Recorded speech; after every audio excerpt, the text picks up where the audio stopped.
Hello students, today we'll see the second unit in history, that is human evolution. இந்த லெசனில் மனிதர்கள் முன்னாடி எப்படி இருந்தாங்க, அதுக்கப்புறம் எப்படி எவல்யூட் ஆகி இப்போ எப்படி இருக்கிறாங்க, எப்படி செட்டில் ஆகிருக்காங்க அப்படின்னு பற்றி நம்ம பார்க்க போகிறோம். ஸோ முன்னாடி அவங்க நாடோடிகளாக இருந்தாங்க, வேட்டையாடினாங்க, அதுலேருந்து இப்போ எப்படி ஒரு செட்டில்டான லைஃபுக்கு பீப்புள்ஸ் வந்திருக்காங்க அப்படின்றத நம்ம இந்த லெசனில் பார்க்கலாம். So we are going to see about the life of people 18,000 years ago. So humans living in caves. Before 18,000 years, humans lived in caves. They were using tools made of stones and bones for hunting. நம்ம இப்போ 18,000 வருஷத்துக்கு முன்னாடி மனிதர்கள் எப்படி வாழ்ந்தாங்க அப்படின்றத பற்றி நம்ம பார்க்க போகிறோம். ஸோ 18,000 வருஷத்துக்கு முன்னாடி இப்போ இருக்கிற மாதிரி வீடு பில்டிங்ஸ் எதுவுமே இருக்காது. ஸோ அப்போ அவங்க மனுஷங்க எதில் வாழ்ந்திருப்பாங்க அப்படின்னா கேவ்ஸ், குகைகளில் தான் வாழ்ந்திருப்பாங்க. ஸோ அவங்க ஹண்டிங் அப்படின்னா வேட்டையாடுதலுக்கு அவங்க என்னென்ன யூஸ் பண்ணியிருப்பாங்க, அவங்களுக்கு அதுக்குன்னு ஒரு டூல்ஸ் இருக்கணும் இல்லையா. ஸோ அதை வச்சு தான் வேட்டையாட முடியும். அந்த டூல்ஸ் எதால் ஆயிருக்கும் அப்படின்னா ஸ்டோன்ஸ் அண்ட் போன்ஸ், கற்கள்னாலையும் எலும்புகள்னாலையும் ஆன டூல்ஸை வச்சு தான் அவங்க ஹண்டிங் பர்பஸ் பண்ணியிருப்பாங்க. Anthropologists have unearthed the footprints of humans in a country called Tanzania, which is in eastern Africa. They were found in rock beds submerged under the sand. Tanzania அப்படின்ற ஒரு place, அது எங்கே இருக்குது அப்படின்னா eastern ஆஃப்ரிக்காவில் இருக்குது. So அந்த இடத்துல anthropologist பூமியை தோண்டும் போது அவங்களுக்கு மனிதனோட காலடி தடங்கள் மாதிரியான இதெல்லாம் அவங்களுக்கு கிடச்சிருக்கு. ஸோ அது எதில் கிடச்சிருக்கு அப்படின்னா they were found in rock beds submerged under the sand. மண்ணுக்கு அடியில் ஒரு பாறை மாதிரியான ஒரு இதில் காலடி தடம் மாதிரி கிடச்சிருக்கு. Archaeology is the study of prehistoric humans. Remain materials used by prehistoric humans. Excavated material remains are the main sources of archaeological studies. Archaeology அப்படின்னா என்னென்னா முன்னாடி காலத்தில் வாழ்ந்த மனிதர்களை பற்றி நம்ம தெரிஞ்சுக்கிறது. அதை எப்படி தெரிஞ்சுக்கிறோம், அவங்க யூஸ் பண்ண மெட்டீரியல்ஸ் வச்சு தெரிஞ்சுக்கிறோம். அந்த மெட்டீரியல்ஸ் நம்மளுக்கு ஏர்த்தை எக்ஸ்கவேட்னா அதில் அகழ்வாராய்ச்சின்னு சொல்லுவாங்க. நம்ம தோண்டி எடுக்கும்போது அவங்க யூஸ் பண்ண மெட்டீரியல்ஸை வச்சு தான் நம்ம ஆர்கியாலஜி அப்படின்ற ஸ்டடீஸை படிக்கிறோம். ஸோ அதுதான் நம்ம அந்த ஆர்கியாலஜின்ற பழைய வரலாறுகளை நம்மளுக்கு தெரிஞ்சுக்கிறதுக்கான ஒரு மெயின் சோர்ஸ். அப்போது நம்ம இப்போ ஆர்கியாலஜினா என்னென்னு பார்த்துட்டோம். ஆந்த்ரோபாலஜி அப்படின்னா என்னென்னா மனிதர்களை பற்றியும் அவங்க எப்படி வளர்ச்சி அடைஞ்சு வந்தாங்க அப்படின்றத பற்றியும் படிக்கிறது தான் anthropology. Radio carbon dating was used to ascertain the period. It was found out that the footprints of humans they had discovered were about 3.5 million years old. When there is sudden change in nature, the living beings adapt themselves to the changes and survive. Humans have thus evolved over millions of years, adapting themselves to the changing times.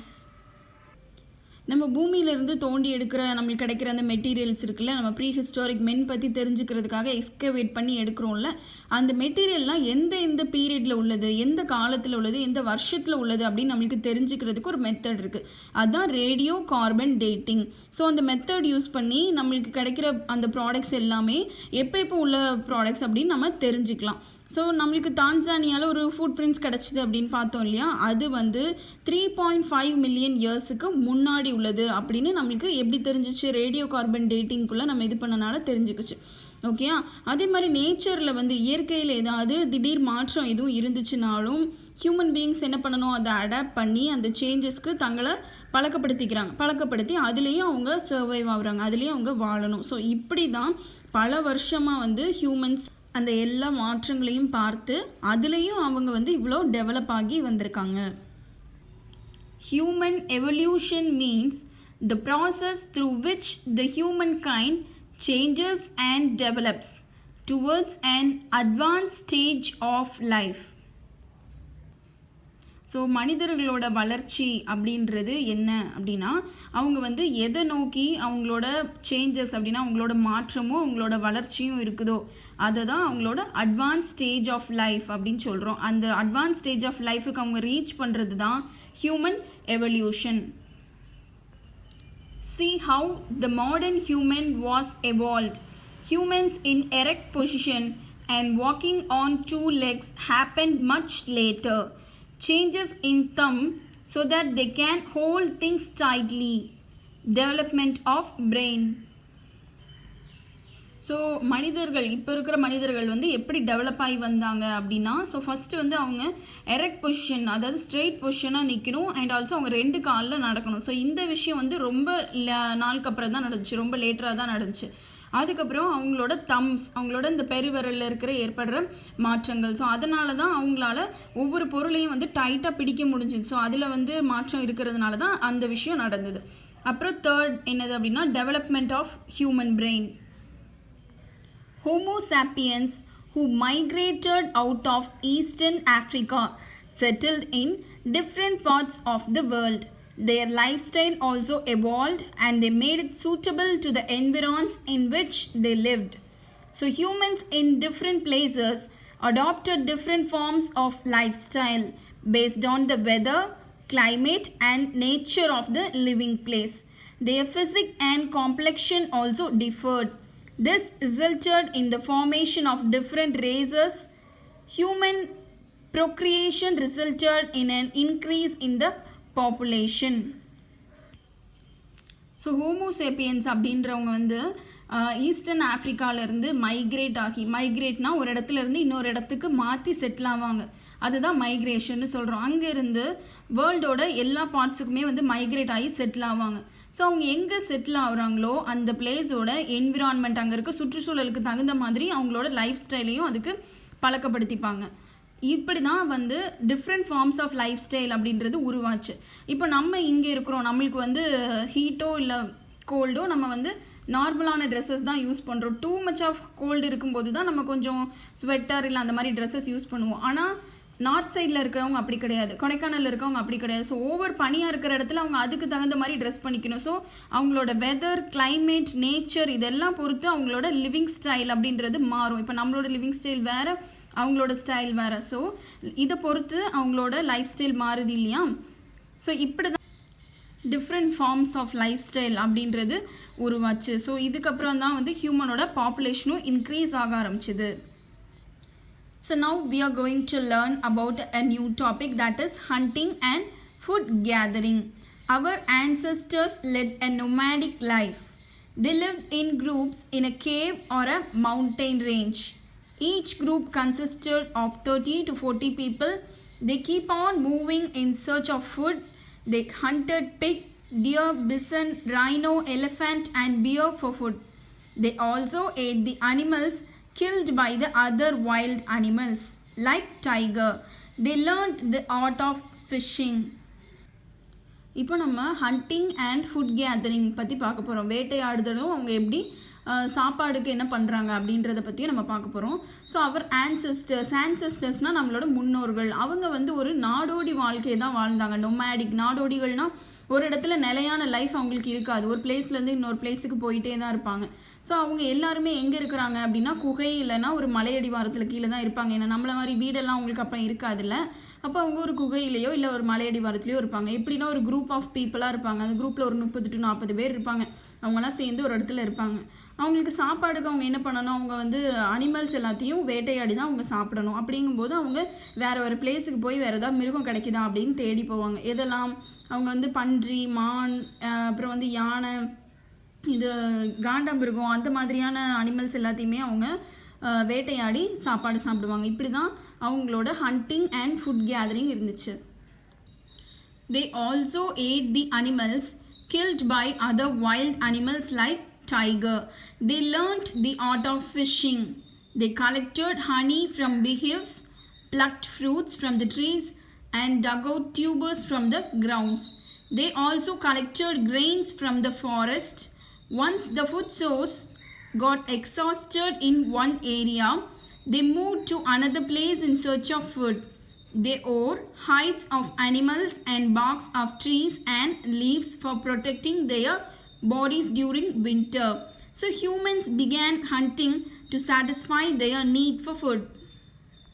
நம்ம முன்னோர்கள் வந்து என்ன பண்ணுவாங்கன்னு பார்த்தோம், சாப்பாட்டுக்கு அவங்க வந்து வேட்டையாடி மிருகங்களை வேட்டையாடி தான் அவங்க சாப்பிட்றாங்க.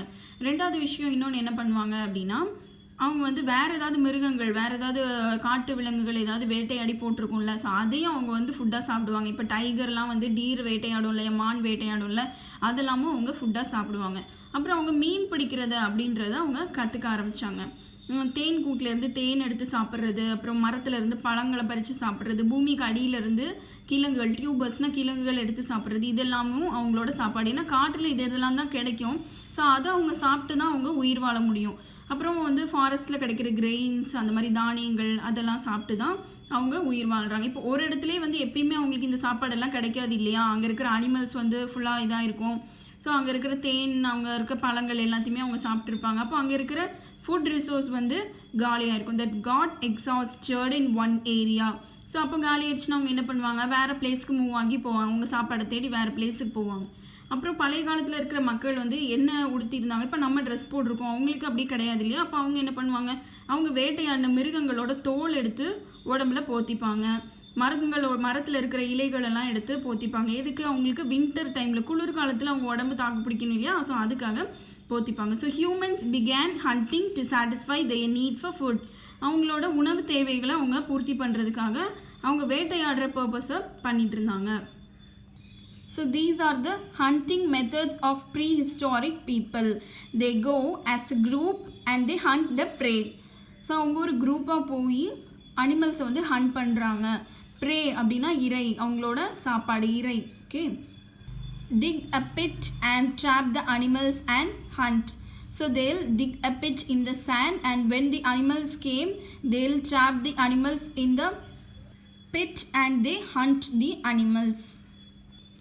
Stone tools and weapons. Hunting was the main occupation of humans in the past. It was difficult for humans to kill a big animal with a stick or a stone, so they decided to use sharpened weapons. So முன்னாடி இருந்த மக்களுக்கு வந்து வேட்டையாடுறது தான் அவங்களோட ஒரு முக்கிய தொழிலாக இருந்துச்சு. அப்போ வந்து அவங்களுக்கு பெரிய பெரிய மிருகங்களெல்லாம் கொல்றதுக்கு ஒரு கல்லை வச்சோ இல்லை ஒரு கம்பை வச்சோ அதால் அவங்கள அந்த மிருகங்களை கொல்ல முடியாது. வேணால் அடிக்கலாம், ஹர்ட் பண்ணலாம், ஆனால் கொல்ல முடியாது இல்லையா. ஸோ அப்போ அவங்க என்ன பண்ணாங்க, நல்ல கூர்மையாக இருக்கிற ஆயுதங்களாக நம்ம யூஸ் பண்ணணும் அப்படின்னு பார்த்தாங்க. இந்த மாதிரி கூர்மையாக இருக்கிற ஆயுதங்களை யூஸ் பண்ணணும்னு பார்க்குறாங்க. The best stone for the making weapons was Chicky-Muki Kal, flint. It is known for its strength and durability. Humans spent many hours in search of a flint stone. They made sharp weapons and tools with the help of the stones and fitted them with the wood to grip them. So அவங்க வந்து கூர்மையான ஆயுதங்களை வந்து தயாரிக்கணும் அப்படின்னு முடிவு பண்ணிட்டாங்க. அதுக்கு வந்து நல்ல ஒரு பெஸ்ட்டான ஒரு கல்லாக இருக்கிறது எது அப்படின்னா சிக்கி-முக்கி கல் அப்படின்னு சொல்லுவோம். அது எதுக்காக அந்த கல் மட்டும் பெஸ்ட் அப்படின்னு சொல்கிறோன்னா, அது வந்து நல்லா ஸ்ட்ராங்காகவும் இருக்கும், நல்ல நிலைத்தன்மையோடு இருக்கும். அதனால் அந்த சிக்கி-முக்கி கல் வந்து அவங்க இந்த வெப்பன்ஸ் யூஸ் பண்ணுறதுக்கு, வெப்பன்ஸ் வந்து தயாரிக்கிறதுக்கு அவங்க யூஸ் பண்ணிக்கிறாங்க. ஸோ அதை தேடுறதுக்கு தான் அவங்க நிறைய டைம் ஸ்பெண்ட் பண்ணுவாங்க. அதில் வந்து ஷார்ப்பான வெப்பன்ஸ் டூல்ஸ் எல்லாத்தையுமே வந்து அந்த கல்லை வச்சு தான் அதில் செய்கிறாங்க. செஞ்சுட்டு என்ன பண்ணுவாங்க, ஒரு மர கைப்பிடி மாதிரி ஒரு இதில் அதை மாட்டிடுவாங்க. அந்த அவங்க செஞ்சுருக்காங்கல்ல கல்லில் செதுக்கியிருப்பாங்க இல்லையா, அதை வந்து அந்த மரத்தோட கைப்பிடிக்குள்ளே மாட்டி வச்சுருப்பாங்க. அதை வச்சு தான் அவங்க பெரிய பெரிய அனிமல்ஸ் எல்லாம் கொண்டு அவங்க ஹண்டிங்க்கு யூஸ் பண்ணிக்கிறாங்க. See the picture, art of flaking. Keeping a stone in the bottom and sharpening it with another stone. So see here, he is keeping one stone at the bottom and one more stone is in his another hand. He is sharpening the stone with this stone. See the picture. To make a stone tool, 2 stones were taken. One was used as a hammer to sharpen, the other for removing flakes. So if they want to make a stone tool, they want to take 2 stones. So one was used as a hammer. Hammer means suthiyal. So one stone was used as a hammer to sharpen, the other for removing flakes. So they want to make it sharper, right? So with the help of this stone, they are making this stone sharper and they are removing flakes. So அவங்க அந்த மாதிரி ஒரு கல்களை வச்சு அவங்க ஒரு ஆயுதம் செய்யணும் அப்படின்னா அவங்க 2 கல் எடுத்துக்கணும். ஒரு கல்லை வச்சு இன்னொரு கல்லை சுத்தியல் மாதிரி அதில் இருக்கிற மீதி இருக்கிற இது எல்லாத்தையும் செதுக்கிட்டே வரணும். அப்படிங்கும்போது அவங்களுக்கு கூர்மையான ஒரு பகுதி கிடச்சிரும் இல்லையா. அப்போ இதுக்கு 2 சைடும் உள்ளதையும் செதுக்கணும்ல, அதுக்கு அவங்க இதை வந்து ஒரு சுத்தியல் மாதிரி யூஸ் பண்ணிக்கிறாங்க. Humans created tools like axes with big stones. The axes were made to cut trees, remove barks, dig pits, hunt animals and remove the skin of animals. So மனிதர்கள் வந்து இந்த பெரிய பெரிய கற்களை வச்சு செதுக்கி என்ன பண்ணுறாங்க அப்படின்னா கோடரி அதெல்லாம் செய்கிறாங்க. அந்த கோடரி வச்சு என்ன பண்ணுவோம், மரத்தை வெட்டுவோம், அதில் இருக்க கிளைகளை வெட்டுவோம், அப்புறம் நம்மளுக்கு தோண்ட முடியும். அனிமல்ஸை வேட்டையாடுறதுக்கு அந்த இதை வச்சு அந்த அனிமல்ஸ் வந்து கொல்ல முடியும், அதோட ஸ்கின் எல்லாம் ரிமூவ் பண்ண முடியும். ஸோ இதுக்கு எல்லாத்துக்குமே வந்து அந்த ஆக்சஸ்ங்கிறது யூஸ் ஆகுது.